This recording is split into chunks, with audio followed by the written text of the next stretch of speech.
warahmatullahi wabarakatuh. Perkenalkan, nama saya Fatma Dwi Aulia dengan NIM 2432967.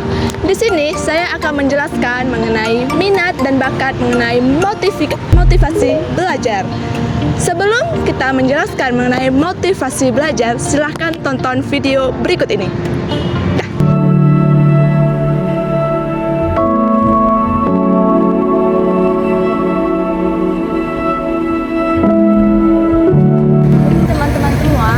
Melihat video tadi, teman-teman pernah mikir nggak atau pernah lihat kita lihat seseorang yang belajar gitar selama 1 minggu tuh dia sudah pandai memainkan lagu dalam sebuah gitar tersebut.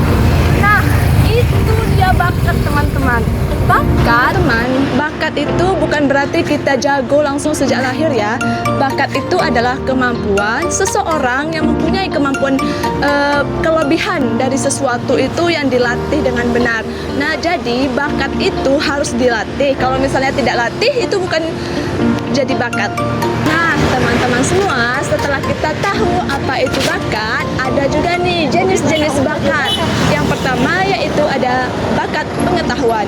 Bakat pengetahuan ini adalah seseorang yang mempunyai kemampuan dalam belajar. Misalnya dia belajar matematika. Nah, orang lain susah dalam pahamnya. Nah, dia langsung pintar.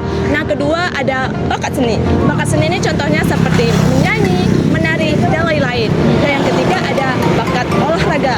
Bakat olahraga ini seperti berkaitan dengan olahraga, seperti dia mempunyai bakat bola, futsal, badminton, dan lain-lain. Dan yang keempat adalah bakat sosial. Bakat sosial ini dia pandai bergaul, bersosialisasi dengan sesama. Dan yang terakhir yaitu adalah bakat kreatif. Itu pasti ada faktor yang mempengaruhi bakat seseorang. Faktor yang pertama itu adalah faktor internal. Faktor internal itu adalah berasal dalam diri seseorang. Nah, faktor internal itu terbagi menjadi yang pertama yaitu minat. Minat itu maksudnya di sini kalau orang itu suka dengan bakatnya, pasti dia akan dilatih terus-menerus, lebih semangat untuk melatih bakatnya. Dan kedua ada motivasi. Motivasi ini pasti ada tujuan yang ingin dicapai dalam bakat tersebut. Dan yang terakhir adalah kepribadian. Dengan bakat tersebut, seseorang akan lebih percaya diri melatih untuk bakatnya.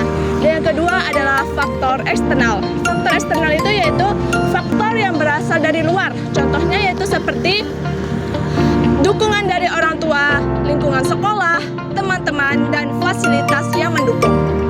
Nah, kalau siswa tersebut berada di sekolah, apa sih peran guru dalam mengembangkan bakat seseorang siswa? Peran guru itu tidak hanya mengajar, tapi bisa untuk mengembangkan bakat siswa seperti memberikan motivasi, memberikan apresiasi, memberikan kesempatan bagi dia untuk mengikuti lomba sehingga dia mampu mengembangkan bakat dia, dan juga menyediakan fasilitas-fasilitas yang memadai untuk mengembangkan bakat siswa. Hari ini kita akan belajar tentang tata surya. Pernahkah kalian bertanya-tanya bagaimana planet-planet bergerak? Kalau nggak ada gambar, otakku ngebuffer nih. Aku dengerin baik-baik, jadi gampang ingat. Aku harus gerak dan praktik, bener-bener nempel. Tiap orang punya cara belajar yang berbeda-beda dan semuanya hebat. Kok nggak catat, bro? Lagi rekam di otak nih, Bu Guru, biarkan saya yang jelaskan. Di matahari ada di tengah, dan bumi ini planet ketiga yang berputar dan bersinar. Wow, hebat sekali. Setiap cara belajar memang unik dan hebat. Kawan, lagi nggak tahan nih. Kelas tata surya bikin ngantuk. Bu Guru, bolehkan aku jadi planet? Cerdas, siap-siap kita adakan simulasi tata surya. Ku bumi, berputar. Kita belajar sukses. Belajar jadi seru dan gampang diingat. Yuk, coba gaya belajarmu. Jadi, teman-teman semua, setelah kita mengetahui minat dan bakat, ada nih satu kata-kata yang ingin saya ucapkan. Tidak semua orang itu pandai matematika, tidak semua orang itu pandai menjadi atlet, tidak semua orang pandai menjadi artis. Tapi setiap seseorang itu pasti punya bakat masing-masing. Jadi kita tidak boleh membandingkan diri kita sendiri untuk harus bisa menjadi orang lain, tapi kita berusaha membandingkan diri kita agar bisa menemukan bakat dari kita. Saya Fatma Dialnya. Terima kasih. kasih telah menonton video ini. Sampai jumpa.